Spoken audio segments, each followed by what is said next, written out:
Look, Mr. Twat. It's pronounced thwait. Well, it's spelled twat. Eddie!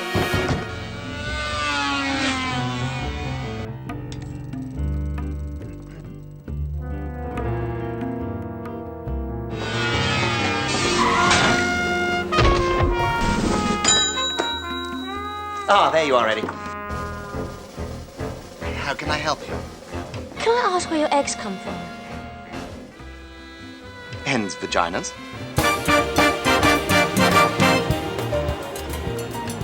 Are you sure this is the right place? It doesn't look very nice. It's right next to a nuclear power station, Dad. Well, you know, times are hard, and this is the cheapest hotel in Britain. We were wondering if you had any rooms. Yes, with a sea view, please.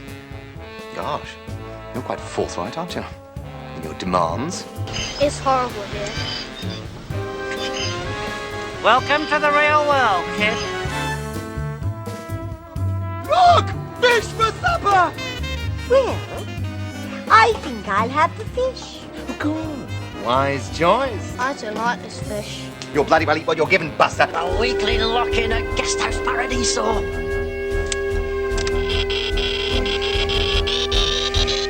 That fish in the kitchen, where did you get it from?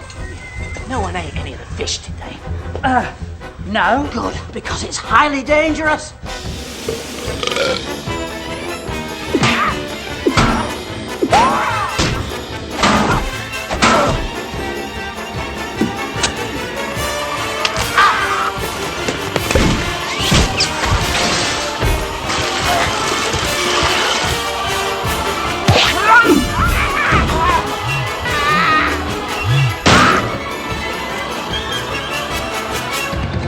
Hey, give her one for me, won't you? If you get too tired, don't worry, just phone now and I'll happily come up and give her one myself. I'm not joking, actually. Guest House Paradiso puked its way to UK theatres in early December 1999. Cost just over £3 million to produce. It only managed to recoup back half its budget at the box office. It was met with mostly negative reviews from critics and left some of the fans disappointed to the changes made to the characters of Richie and Eddie. Many at the time, including me, thought it was a feature film directly based on Bottom the TV show. Now it contains the characters of Richie and Eddie from the show, but with different surnames and a change of location. Adrian Edmondson, who had taken on the role of director for the film, said it wasn't really a Bottom film in an interview on the Big Breakfast TV show, which I used to watch every morning as a kid before school. He said he and Rick had been playing the same characters really for most of their career, so it was just another project with similar lead characters. He explains all in this clip. Your characters in the film, Richie and Eddie, are remarkably similar to the Bottom Boys. No, they're not, are they? No, they have different surnames. Yes. Well, is this Bottom the movie, really? No, it's a different. How can I explain that? Aid's the director. It's not a Bottom movie. It's just that Richie and Eddie are running a hotel. I mean, to be honest, I don't know if you've noticed, but we've been playing the same characters for 25 years. And doing it very well. But what if it's working still? Occasionally, we give them different names. The Bottom TV show first aired in September of 1991 and lasted 3 series, and ended its run in April of 1995. Rick and Adrian play Richie and Eddie, who live in a crappy flat with little to no money, always making up desperate schemes to acquire sex, and always end up violently attacking each other. Richie is a pompous git and is also a colossal pervert, and always complains why no one will sleep with him. Eddie acts a little different and isn't as odd as Richie, and seems more concerned with acquiring booze. He lives rent-free at Richie's apartment, and is often the one who has to do all the dodgy jobs in their attempts to acquire sex, money or alcohol. Once the series came to an end, they had already produced one stage show based on the series, but continued with the shows till 2003, totalling 5 separate plays. The stage shows featured far more stronger language and was a lot more cruder. One of the show's selling points was watching Rick and Aid cock up their lines and end up ad-libbing or taking the piss out of the audience. For my generation, I think Bottom is more important to me than, say, the young ones. As a kid growing up, Bottom was a show that made toilet humour very funny. Rick and Adrian were easily the best at doing that. They were even the best on TV when it came to fight scenes. it was certainly the most violent comedy show on TV. They would smash each other through doors, extended punch-ups that practically occur in every episode. You had a mix of sex and fart jokes blended together with a massive fight. Some may say this style of comedy is very lowbrow and childish, but when you see other comedians attempt to do this, they fail miserably. Rick and Adrian had really mastered that style of comedy and could produce a good balance so it wasn't just fart jokes every other scene. During their third stage show and while they were travelling around the UK, they came up with the idea that it would be funny to see Richie and Eddie running a hotel. They had started writing the script and both agreed to direct it. But during that time, Rick Mayall suffered a near fatal injury, fracturing his skull after crashing his quad bike. He was in a coma for several days, until they decided to bring him back to consciousness. During this time, Adrian took over duties as director, and as Rick recovered, Aid rewrote most of the script to shrink it down because in its original read-through, it came to over 3 hours long, and it needed to be 90 minutes. The set itself was built at the famous Ealing Studios. All the exterior stuff of the hotel and the scenes featuring Eddie on his motorbike were shot in the Isle of Wight. Rick Mayall, who sadly passed away this month at the age of 56. I was truly gutted to hear the sad news. He was one of my favourite comedians.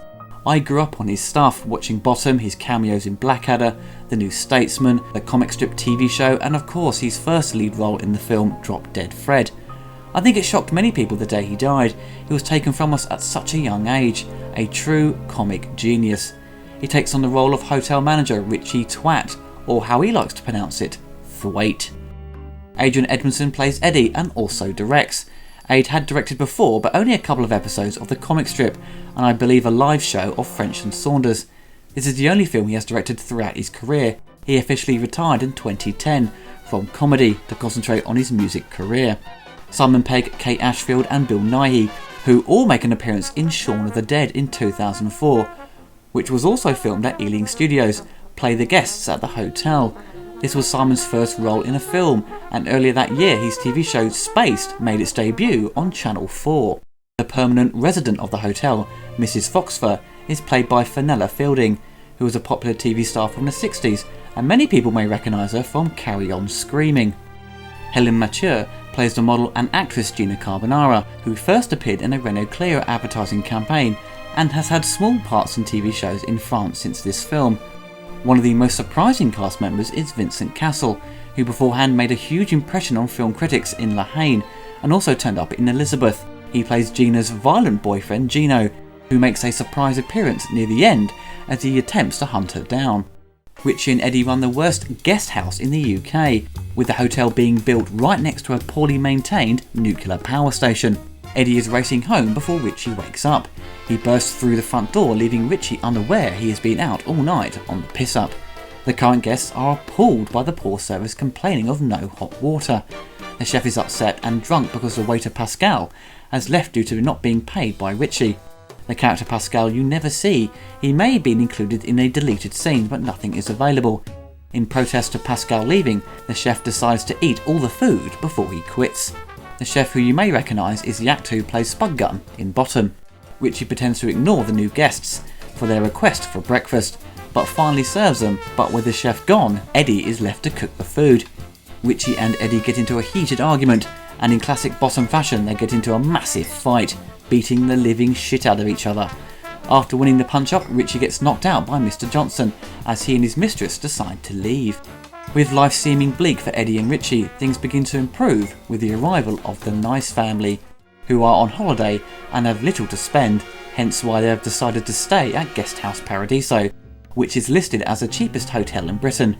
Richie provides his usual quality of service by being a total git and begins to go through their luggage as they go to the bar. He finds some rubber panties and a bra and decides to put them on. The famous Italian actress Gina Carbonara comes to stay at the hotel. Earlier on there were reports on the news of her going missing as she bailed on her ill-tempered fiancé Gino before they got married. While she seeks safety from Gino and the paparazzi, Richie and Eddie discover they have no food left to feed the guests. Luckily for them, they find some fish which fell off a military lorry heading away from the nuclear power station. However, Richie and Eddie don't realise that the fish has been contaminated by a radiation leak. Colin Towns, who mainly works in TV, but also produced music to films and adverts, provided the score. He is still very prolific and still working strong today. With the original TV show having a jazz-style theme, it brings over that use of contemporary jazz to Guesthouse Paradiso, but also includes orchestral cues to help with the emotional and dramatic scenes. I do like jazz, but this style is a bit too manic for my liking in this film. It works well with the movie, but on its own it's not something I'd listen to on a frequent basis. The CD release itself has parts of the film's dialogue thrown into the tracks, very much like the Flash Gordon and Blade Runner soundtrack releases. It was always a bit confusing to me as to why they did that, I suppose to make it feel more like a pop album instead of a purely dedicated soundtrack. The original CD release goes for high prices, but you can download the MP3 version via iTunes and Amazon for a very affordable price. Guesthouse Paradiso certainly gets an unfair bashing. It does fail at providing a decent story though. It's very simple and not very original, but you are watching it for the comedy, and it certainly excels at that. Rick and Adrian provide jokes throughout the picture. One or two gags do fall short, especially the joke about the bellboy where he swings his balls creating this sound. It seems out of place. I love the fights they have, even though there is only one major punch up between them. Richie gets a pencil up his bum, then it all kicks off in the kitchen. He gets his balls squashed in a nutcracker, which makes you wince. The sound effects really help with these gruesome moments. One of the most interesting scenes is when Eddie gets these hooks up his nose and he says, "Excuse me one moment." When they shot it, it's done in reverse and he says his line backwards. That's all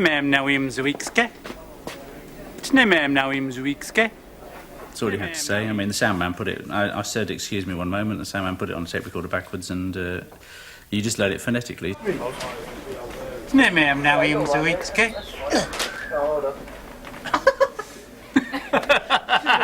I wonder what it'll look like.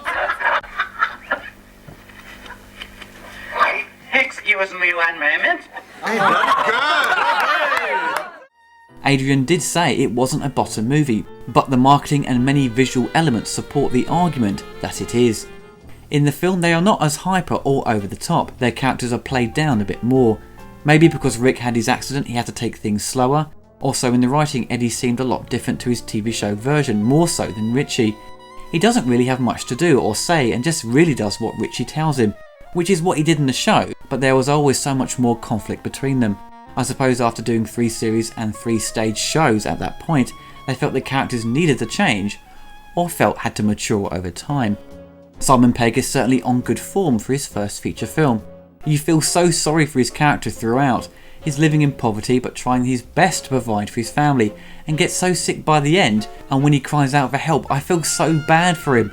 It shows what a great range he has as an actor, and was destined to be a film star, and with Bill Nighy, these two have been the most successful in their film careers. Simon also has one of the best lines in the film, when Richie attempts to steal a security tape off him, but accidentally catches his nipple ring with a fishing rod. He hoists him up to the ceiling while he is still asleep. It causes Simon to get a bit turned on. Oh yes, Lady Diana, Princess of Wales. Smack me up, you bitch.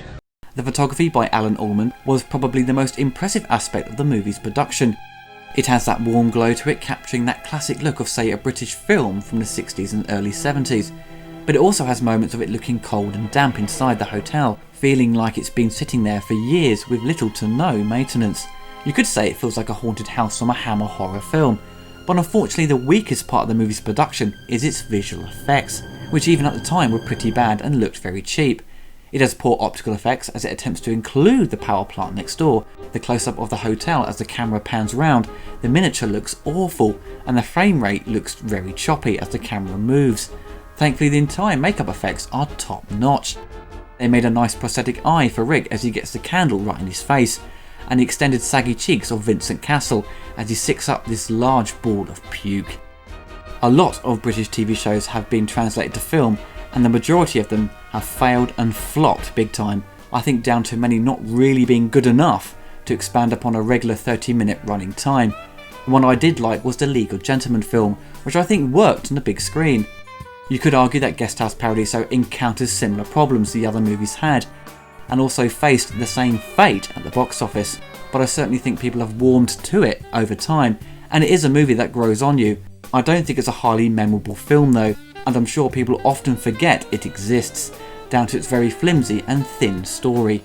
But once you watch it again, it will have you laughing out loud because it does contain a lot of classic Rick Mell and Adrian Edmondson dialogue and comedic sequences. For people outside the UK, especially in the United States, it may be a difficult title to track down. I think it's only available on the DVD region 2 and 4, and there is no Blu-ray release as of yet. So if you want to hunt it down, it may be available via Netflix, or you may have to import it. Certainly the TV show is better, and the best place to start if you are interested in the characters of Richie and Eddie, but it's certainly a movie not to be ignored. There are enough great comedy moments and jokes in the film that outweigh the clumsy and often flat script. And as we always say at the Guest House Paradiso, have fun, don't go in the water if you know what's good for you, and try not to get shit on the sheets. Where is Gina Carbonara? It's just along here, room 5, that's this one. Okay, now you bring me one nice romantic supper for two and an expensive bottle of champagne. Otherwise, you are wanted, motherfucker. Watch that language if you can. We're trying to keep this PG, all right? Okay, excuse me. Otherwise, you are wanted, fatherfucker.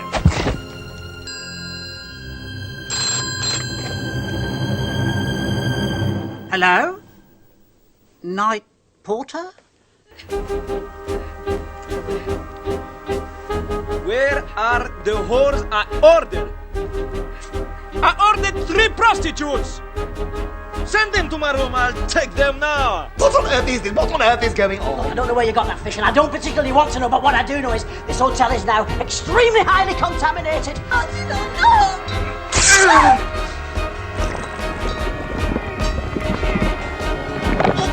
Thank God no one ate any, or you'd be up for first-degree murder!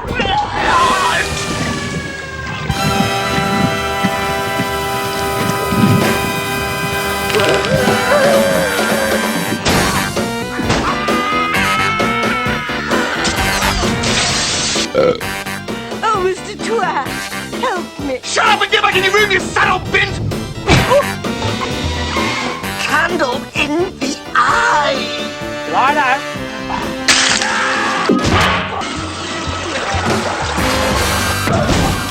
Let's just pack our bags and skedaddle. God!